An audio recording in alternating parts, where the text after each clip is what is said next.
Albus, mon frère, si tu lis ceci, c'est que je ne suis plus de ce monde. Maintenant que j'ai ton intention, je dois t'avouer quelque chose. Je suis Norbert Dragono. Et ouais, désolé pour cette petite supercherie, mais c'était le seul moyen d'être sûr que tu me lises, mon cher Albus. Laisse-moi te narrer mon histoire, une histoire pleine d'aventures, de frissons et d'animaux fantastiques. Comme tu le sais sans doute, je me suis libéré de mes obligations sociales pour partir en voyage. Étant un expert en animaux fantastiques, je suis parti à leur recherche dans les lieux les plus inhospitaliers. Comme à Singapour, par exemple.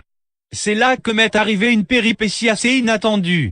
Je m'étais arrêté dans une petite auberge pour la nuit et j'ai commandé une bière au beurre.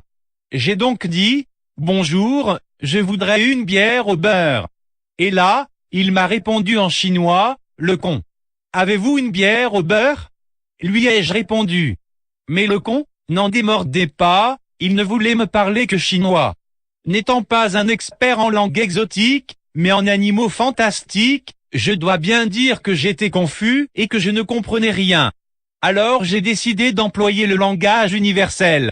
Je me suis donc levé. Je suis monté sur le comptoir. Et là, rien. Je me suis retrouvé incapable de chier. C'est bien là une première dans l'histoire de Norbert Dragono. Je suis donc sorti de l'auberge la queue entre les jambes et j'ai dormi dans la jungle singapourienne tel un clodo. Tu connais bien ça, mon cher Albus. Dans la nuit, j'ai songé à l'incident. C'était sans doute la nourriture locale. Et oui, ici, je ne pouvais me faire que des Chinois, si tu vois ce que je veux dire. Bref, finalement le sommeil a eu raison de mon esprit meurtri et je me suis endormi. À l'aube, je me suis réveillé avec une subite envie de chier, comme ça m'arrive parfois. Je me suis donc enfoncé plus avant dans la forêt, un peu comme le ferait un animal fantastique. Profitant de l'abri d'un buisson, je me suis accroupi. Et je n'ai pas chié. Ce n'est pourtant pas faute d'avoir essayé. J'ai poussé pendant une demi-heure, sans parvenir à desserrer mon anus. C'est à ce moment-là que je me suis dit qu'il y avait quelque chose de louche. Alors, je suis allé voir un médecin. Bon, je te passe les détails pour trouver un médecin magique qui parle une langue compréhensible. Je me retrouve donc chez un médecin magique accompli, le docteur Wu. Après quelques explications, je me retrouve avec sa baguette de médecin m'auscultant l'anus. Il semblerait que votre rectum soit victime d'un sortilège, monsieur Dragono. A-t-il fini par m'avouer? C'est alors que j'ai compris. Le gobelin de Gringotte. Dans le feu de l'action, j'avais oublié que les gobelins pratiquent la magie sans baguette et j'ai baissé ma garde. Il a alors profité que je lui présente mon cul pour y jeter un sort, cet enculé. Bref.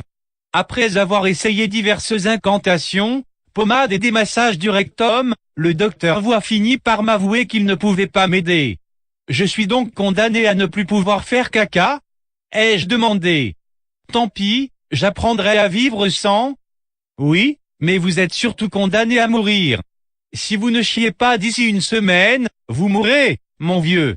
Ah ok d'accord, c'est la vie après tout. Je chierai bien sur votre bureau, sur vos affaires. Mais je ne peux pas, comme vous le savez. Suite à cela, nous avons bien ri. Bon, il y aurait bien un moyen de vous sauver la vie. Si vous pouviez trouver un expert en métamorphose, il pourrait vous métamorphoser l'anus. Je l'ai donc remercié comme il se doit. Je me suis levé, je suis monté sur son bureau. Et j'ai pissé. Sur sa blouse blanche de petit enculé. Voilà, mon cher Albus, la raison de ma lettre. J'ai besoin de ton aide, pour métamorphoser mon rectum de gros malade. Je sais que c'est là ton domaine d'expertise. M'aideras-tu? Penche-toi sur ta pancine et repense au bon moment que nous avons passé. Cordialement, Norbert Dragono, dit le Magyar à pointe.